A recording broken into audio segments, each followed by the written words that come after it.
It was made of parchment, and it was quite a bit thicker than a standard piece of paper. Tara watched silently as I unfolded it.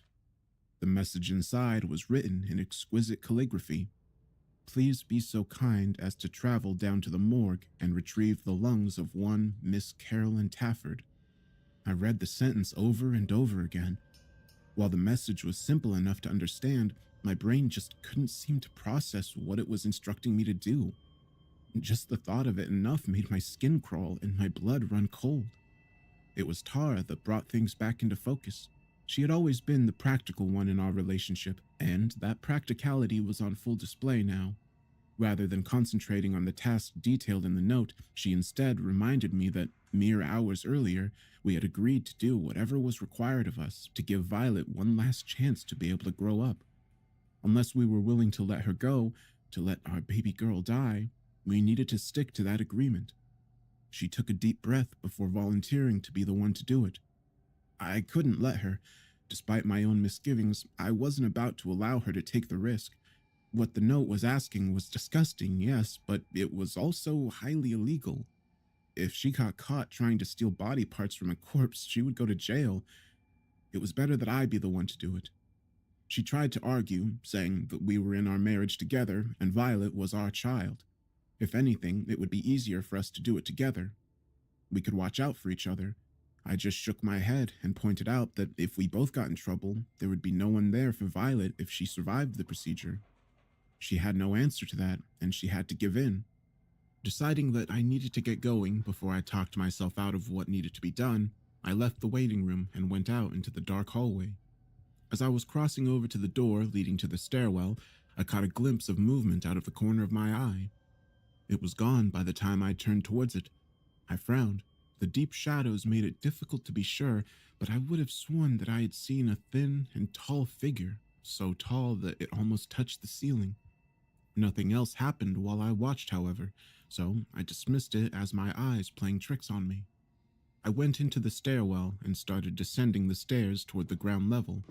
There was a map of the hospital near the main desk in the lobby, and I hoped that it showed where the morgue was. That was the extent of the plan that I had formed. I had no idea what I was doing. It turned out that I didn't even need to go into the lobby. When I reached the ground floor, there was a floor listing attached to the wall next to the door. The morgue was listed as being located on the first sublevel. I continued down the stairs to my destination. The hallway was quiet when I exited the stairwell. I stood still for a long time, straining my ears in an effort to determine if anyone was nearby. There was only silence. It seemed strange that there wasn't anyone around, but then I remembered what time it was. Most of the staff had left for the day, leaving just the people assigned to the night shift. The first door that I had passed had a sign stating that it was a locker room. The beginnings of an idea began to form in my mind. I opened the door slightly and peered in. It looked empty. With one last glance over my shoulder, I went inside. I went over to the bank of lockers and started trying to open them one by one. Most of them were locked, and the few that weren't didn't have anything inside. There was a second group on the other side of the room. I hurried over and tried those as well. I was almost out of lockers when I found what I was looking for, one that opened up and contained a set of scrubs. I quickly changed into them, putting my own clothes into the locker. They were large on me, but not so much that someone would immediately notice. I closed the locker door and made sure that the lock didn't engage. Leaving the locker room, I continued down the hallway until I reached a supply closet. I opened it and rummaged around inside until I produced a mask, a surgical cap, gloves, and shoe coverings. I put them all on and shut the closet door. As I did so, I saw the security camera at the end of the hall and froze. Even if I didn't run into anyone during the task that had been given to me, there would be footage of me in the sub-level halls. There was no way that I'd be able to get away with this. I felt panic beginning to rise in me. That panic subsided slightly when I noticed that the light on this security camera was off, just like the one back up on the third floor had been. I frowned and looked around me. There was another camera above and to the left. It was shut off as well. No chance that this was just a coincidence. Still, there wasn't time to think about it. I walked down the hall and followed a series of signs towards the hospital morgue. I didn't pass anyone, and I started to feel a bit more confident that I would be able to do what I needed to without getting caught. I eventually reached the door I was looking for, and after a quick check to make sure that there was no one inside, I entered and slowly closed the door behind me. The room was larger than I was thinking it would be. A line of 4 gurneys were neatly arranged in the center of a gray tiled floor. A series of silver sinks were attached to the wall to my right, and above those were large light boxes that glowed white. 3 metal tables were bolted to the ground.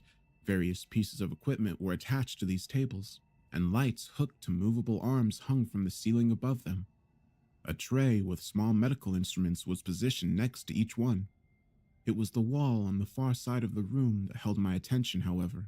Square cabinets, stacked 3 high and 10 across, were inserted into the wall. The doors were all closed.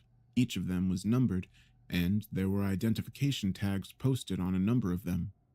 I had seen enough medical dramas on television to know that this is where the dead bodies were stored. I looked back at the door I had entered through. This was likely my last chance to turn back. I returned my attention to the cabinets and set my jaw. That wasn't an option. Violet deserved her chance to live. I crossed over to the drawers and took the note out of my pocket to verify the name of the person I was looking for, Carolyn Tafford. I slowly examined each of the identification tags in turn, making my way down the walls as I searched for the correct one. When I reached the end, though, I still hadn't found it.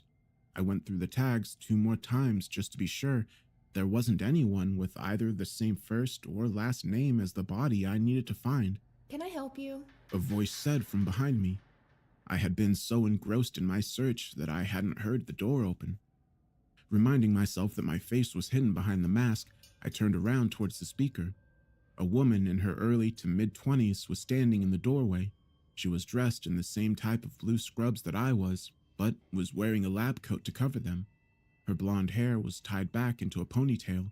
She was regarding me with a curious expression on her face. Thinking fast, I told her that I had been sent down to retrieve a blood sample from one of the bodies in storage. I surprised myself with how easily the lie came out. I was even more surprised that the woman smiled and nodded. Let me give you a hand. She said as she walked over to me. Dr. Gooding's filing and cataloging system can be a bit of a nightmare. Who are you looking for? I answered her with the name that I had seen on one of the identification tags. As I did so, my eyes were drawn to the name tag that was pinned to the front pocket of her lab coat. I had to restrain myself from reacting. Written in blue letters was the name Carly Tafford. I hadn't been sent to retrieve the organs of a dead person. I was there to collect the lungs of someone that was still very much alive. I knew immediately that I couldn't do this. I was being asked to commit murder. That was way too far. I mentally began to try to work out how to get out of the morgue without raising any suspicion. An image of Violet sleeping in her hospital bed with tubes sticking out of her came unbidden into my head. I bit my bottom lip as I watched the woman open one of the doors on the wall. One thought kept repeating itself over and over. Either she died or my little girl did. As she turned her back to me to start to roll out the body on its medical tray, I reached over to one of the instrument tables and grabbed a scalpel. I quickly closed the distance between us, clamped my hand over her mouth, and pierced her neck with the blade. I pulled hard, and it slid across her throat with surprising ease. She tried to struggle against me, but it was much too late. Blood poured out of the long incision.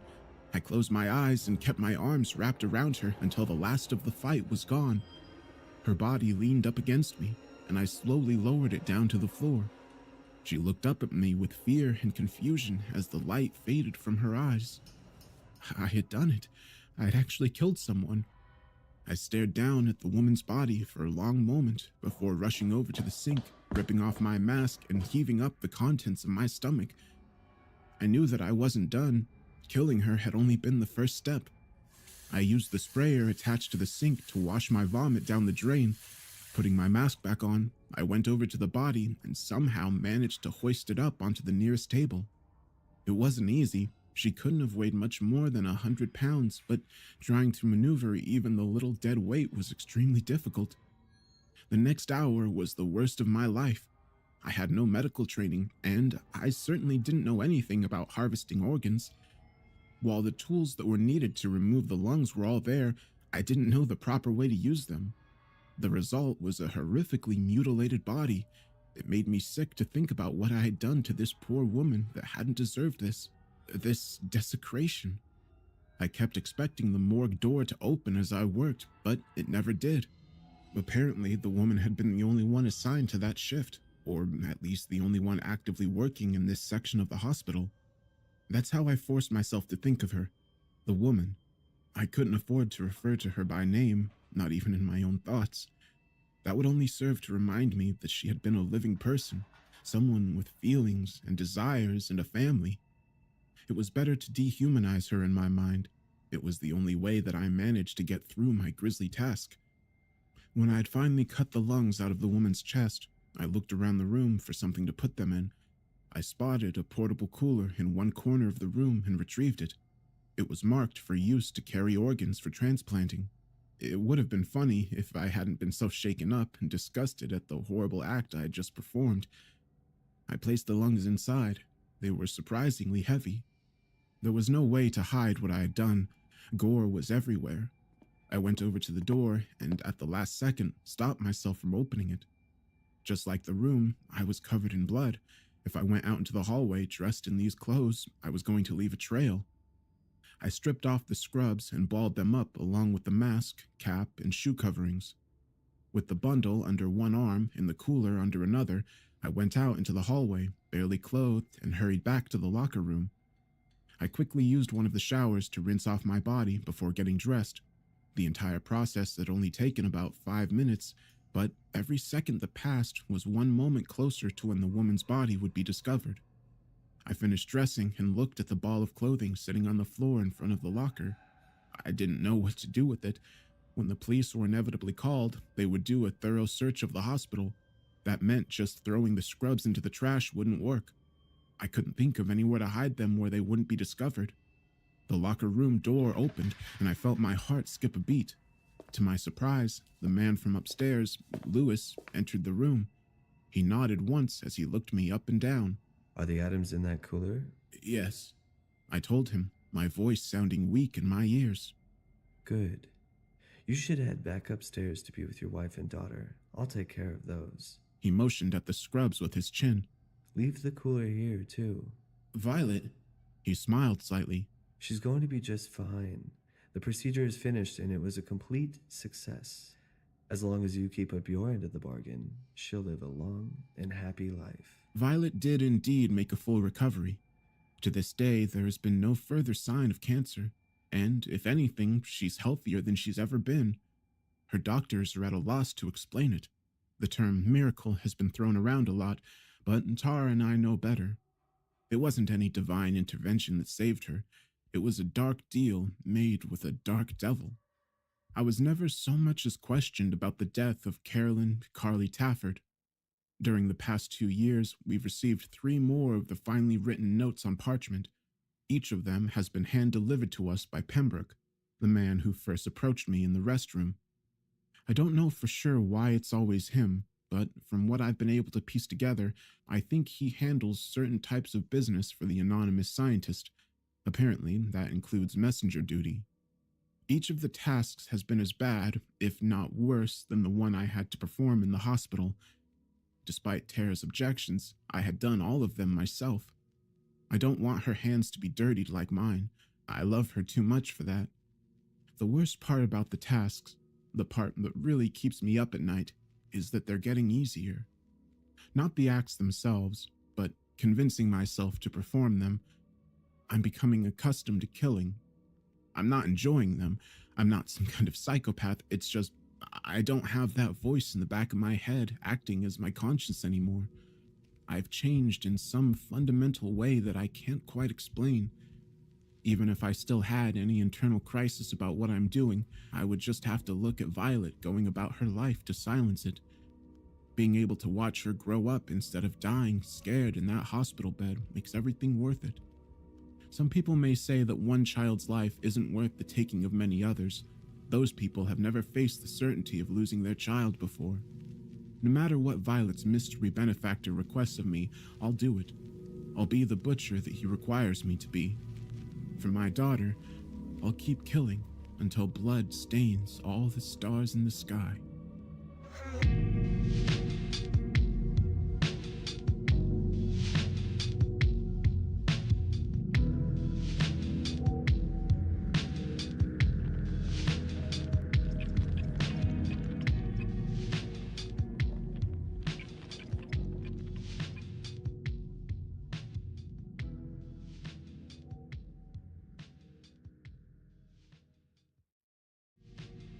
Hey everybody, this video is sponsored by Audible. Audible is a great place to listen to your favorite audiobooks, podcasts, guided wellness programs, and other amazing content. Pretty much any audiobook you'd want to listen to is available there, and I myself am currently working on a few audiobooks that may end up on Audible. Currently, I'm listening to Seven Spires, written by J.M. Nelson, an author some of you may be familiar with because many of his stories have been featured on the channel. With Audible, you can download titles and listen to them offline, so you don't have to worry about losing internet and being cut off halfway through a story. And you can get 30 days free when you sign up at audible.com/darksomnium or text darksomnium to 500-500. I would like to thank Audible for sponsoring this video, and I hope you all enjoy the story. Every house in my town has a weather vane. All of the stores and buildings and the library too. We learned to watch the vanes carefully when we were out. If the arrows started to point towards the west, you went inside. It didn't matter if you were at home or the park or walking down Main Street. If a west wind blew, you went inside as fast as you could. I was working a shift after school at Burger when an early dinner rush started. It quickly turned into a full-on crowd migration. I shared a look with Tony, the cook. We only saw traffic like that when the wind was up and people were ducking inside wherever they could. Tony and I both turned to Rosanna. She was already wiping the chalkboard over the counter clean. In big clean letters she wrote, "West Wind Happy Hour, everything 50% off." The orders came rolling in, so I stopped wiping down tables and went to help Rosanna with customers. Everybody was chatty and energized. It had been more than 3 months since the last real west wind. We'd seen little breezes that sent people scurrying for a few minutes, but nothing like the gale that was building up outside. A copse of pines that lined one side of the parking lot were all bending in supplication to the wind, branches bowing and trembling. The sky was beginning to darken, cloud cover rolling in like a gray tarp. Swings were even whipping back and forth at the park across the street. "It looks like a big one today," Tony said, laying another line of burgers on the grill. I could hear the meat sizzle above the rumble of conversation. There were at least 24 people packed into the small restaurant. The booths and tables were filled and several customers were just standing in front of the big bay windows, sipping milkshakes and watching the storm. Rosanna scooted past me to get change from the register. Our arms touched and I felt a little electric rush connect my throat and stomach. Rosanna with her black hair and blue eyes. Rosanna with that smirk that could destroy a rude customer in a second. Are you okay, Ross? She asked. You're staring. Just had a mental checkout for a second, sorry. Rosanna rolled her eyes. Get it in gear, cowboy. Others are waiting, and I can hear Tony cursing at the milkshake mixer. Maybe you should... She stopped talking. The whole room stopped. 24 voices all collectively muted at once.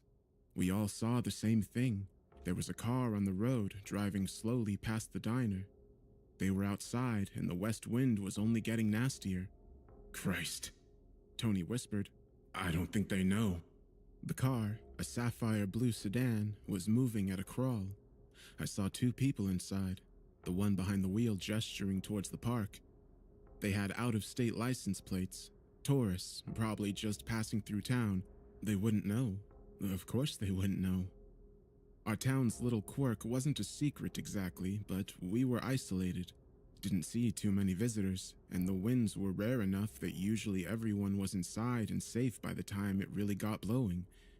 Usually. Being out in a car while the west wind was roaring wasn't a death sentence. My dad had a long talk with me when I'd gotten my license. "If the wind is just starting, pull over and go inside any way you can," he told me. the two of us sitting in my brand new 15-year-old Chevy pickup. If the wind is coming in hard and you're not in town, drive east. You'll be fine if you can make it 5 miles or so in that direction. You'll notice the wind doesn't blow the same once you're that far out of town limits. Go past the Wainwright farm a good way and you're safe. Now, if you're ever caught out driving for whatever reason, when it's getting ugly and the sky is black and you start seeing shadows out there where they shouldn't be, you park the car, roll up the windows, lock the doors, and you hunker down. Keep the car running, play the radio as loud as you can, and try not to even look outside. Then you wait until the wind dies. But the blue Ford inching down the street didn't look like it was going to park at the diner, and it wasn't driving away from the wind. It was heading west, towards the valley, towards the source of the storm. The clouds above looked like a wool blanket that had been ripped to pieces and stuck back together. We could hear the wind now whistling past the windows, plucking leaves from trees. Turn around. I heard Rosanna whisper. Get the fuck out of town. The Ford continued its slow motion roll. Lights began to flicker inside of the restaurant. Then they went out. That usually happened when the wind was up, but rarely this soon. "Oh, this is going to be a bad one," Tony said. The crowd of customers was restless, nearly everyone standing at a window watching the car. I was trying to mentally tell them to turn around, to hit the gas, to head east like the devil was licking at their heels. Or if they at least parked and bunkered down, they might be able to wait out the wind. The Ford slowed to a stop next to the park, and for a brief moment, I wondered if telepathy was real. Then the driver's door opened. Someone in the diner gasped, and a few started to murmur. "Close the door, close the door, close the fucking door," Tony whispered, coming out of the kitchen to stand with Rosanna and me behind the counter. Can we signal them?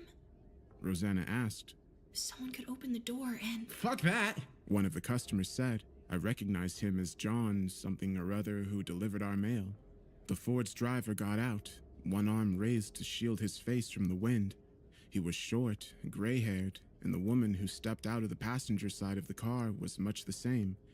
They stood together, looking out into the park.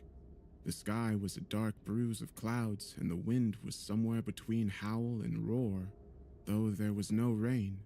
Still, shitty conditions for a day at the park. I turned to Rosanna. "What do you think they're doing? Why do you think they got out of the car?" She bit her lip. I think they seem like they're looking for something. The couple began to walk away from the car towards the park. Rosanna was practically vibrating next to me, knuckles white as she clenched the countertop. She glanced up at me with those blue eyes again, and I knew whatever she asked, I'd agree. We have to help them. There's still time. A gust of wind made the building creak. I wasn't so sure. Please, we can't just watch. She didn't wait for my answer. Rosanna cut through the crowd. They were all watching her. By the time she reached the door, there was a wide, empty space around her. Empty, except for me. I was a little surprised at how quickly I followed her. Rosanna's hand was shaking, and it took her a moment to touch the push bar. You've got my back? She whispered without looking. "Always," I said, barely fighting off the urge to wet my pants and run. Rosanna took a breath and opened the door. The sound of the wind instantly went from a whistle to a shriek. I hardly noticed due to the smell, though. It was vicious, a wet animal odor that made my eyes water and throat tighten. Someone behind me threw up. The scent was part fungal rot, part waste, thick and invasive. I'd smelled it before when I'd gotten caught out in an early west wind, but the odor was never as strong as it was then. Bent over, almost in half, gagging, I reached out to close the door. I stopped. Rosanna was already 2 steps outside. She pulled her apron up to cover her nose and mouth. The wind whipped the bottom of it, her hair, and tried to knock her over as she crossed the parking lot, but Rosanna kept moving. "Okay, shit, okay," I said, following her out into the storm. The wind was so much colder than I'd expected. Goddamn near Arctic. It bit and tore away any body heat. By the time I caught up to Rosanna, I was shivering and numb. The old couple was still standing next to their car, looking out towards the park. Nearby trees were bending so far in the gale I thought some might snap. Leaves blew away in green bursts. Hey! Rosanna shouted towards the strangers. It's not safe out here! You need to come with us! We were halfway across the parking lot, maybe 100 feet from the couple. They didn't hear Rosanna, or they ignored her. A vein of purple lightning shot through the cloud cover. There was a croak of thunder, but it sounded warped, like someone had recorded it and played it in reverse. Still no rain. Rosanna and I kept moving forward, hunched over and taking slow steps. Both of us were breathing hard by the time we crossed the parking lot. The wind had a way of ripping the air right out of your lungs. The rancid odor made it impossible for me to inhale through my nose, making everything even more miserable. Another bolt of violet lightning lit up the parking lot. Rosanna and I both stopped. Shadows cast by the flash lingered on the ground long after the light faded. They looked like they were cast from about a dozen people gathered in a circle around us. "Rosie?" I whispered. I see them. The shadows were still. Rosanna and I shared a glance. I don't think either of us was eager to try to walk around them. Lightning went off again, and the shadows evaporated for a moment, then returned much closer. Instead of a dozen shapes, there were now too many to count. Fuck this. Rosanna said. She ran. I followed. We went over the shadows at the same time. It was like running through a mix of sand and oil. The cold from the wind was drowned out by a terrible heat for a few seconds. So intense, I gasped. Once I was past the shadows, the temperature dropped like a bird with a broken wing. I was shaking again, not just from the cold. More of the strange thunder, more lightning. The west wind was nearly knocking me off my feet. "We have to go back!" I yelled to Rosanna. She shook her head, dark hair flying in the wind. We're close. They're coming back with us. The couple hadn't moved from their position on either side of the car. They were both staring out for something in the park, exactly as they'd been for several minutes now. In fact, neither seemed to have shifted at all. Same body language, same everything. "Something's wrong," I said, stopping. Rosanna was pressing forward. What? "We need to..." The rest of my words were lost in the rush of water. It was finally raining. We were out of time. "Come on!" I yelled, reaching out for Rosanna. She was too far away and still moving towards the couple. I had never been caught in the rain during a west wind storm before. It's not an experience I ever want to repeat. The drops came down cold and oily. There was a tingle, nearly a burn, when the water touched any skin, and the rotting smell got so much worse. I could barely see through the downpour, and I bumped into Rosanna's back. She was shaking. "Are you cold?" I asked. She shook her head. I looked past her and understood. The couple had moved. Now they were standing at the edge of the parking lot between the diner and the park facing us. Everything about their features was off. No lines on their faces at all. All smooth, artificial. Even in the rain, I could see that their eyes, nose, and lips were all horribly perfect and so similar, like dolls. It was a trick. Rosanna whispered. Something tugged on my leg. I looked down. Nothing. Not just nothing, but an absence. An empty pocket of air in the shape of a crawling human outlined in the rain. Rosanna made a sound like a whimper. There were dozens of invisible shapes all around us, dragging, limping, closing in slowly. "Rosie!" I said, reaching for her hand. "We have to go!" I pulled, but she didn't move. Rosanna began making a choking sound. "Rose?" I stepped forward and saw it. One of the outlines had her by the throat and was forcing her jaw open. Another invisible thing was wrapping around her leg. I tried to kick at it and felt no resistance. My foot passed through the rain into a dry spot, then back into the water. The same effect happened when I attempted to push the entity choking Rosanna back. It was like the creatures were only physically present when they wanted to be. Not having any other options, I picked Rosanna up. She was small, light, and still choking. I ran all of about 8 feet before a grip clamped down on my leg. My calf lit up with electric agony as something bit into the meat. I screamed and the wind stole the sound. More invisible teeth punctured my arms, my back, even my eye. Rosanna was convulsing, and it was all I could do to keep standing. Then, a horrible pressure took my jaw, and I felt my mouth being forced open. I knew I was going to die. I hoped it would be just death. Everything in me was ripping, breaking, screaming, and some outside force was making its way in. Thoughts that weren't my own started to drip down behind my eyes. Violent thoughts, hungry dreams. Strong hands on me again, not hurting though, lifting. Through blurry eyes and rain, I turned and saw a man next to Rosanna and me. Tony. "Fucking run!" he said, picking up Rosie over one shoulder, using his free arm to support me. The biting got worse and the rain pushed me back, but I ran, tripping and shaking loose from invisible fingers. I moved as fast as I could. It seemed like it took a year to cross the parking lot, and then all three of us were back inside the diner. The moment the door closed behind me, all of the pain and pressure was gone. The wind roared outside, but couldn't get in. Tony was pale and wheezing, but otherwise fine. He'd put Rosanna in one of the booths. She was curled up, small. I staggered over to her and touched her arm. "Rosie?" She looked up at me with the brightest green eyes. The storm should be over soon. Rosanna said. Her voice buzzed for a moment, like a room speaking all at once. By the time Rosie said her last word, she sounded normal again.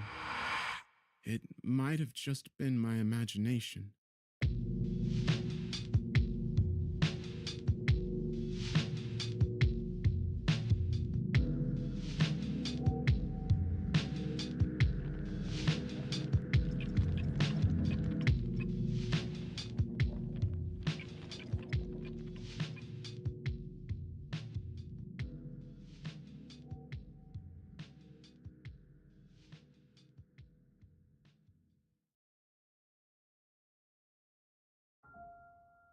One morning after mowing the lawn, I found a strange crimson velvet envelope between the cracks in the ground.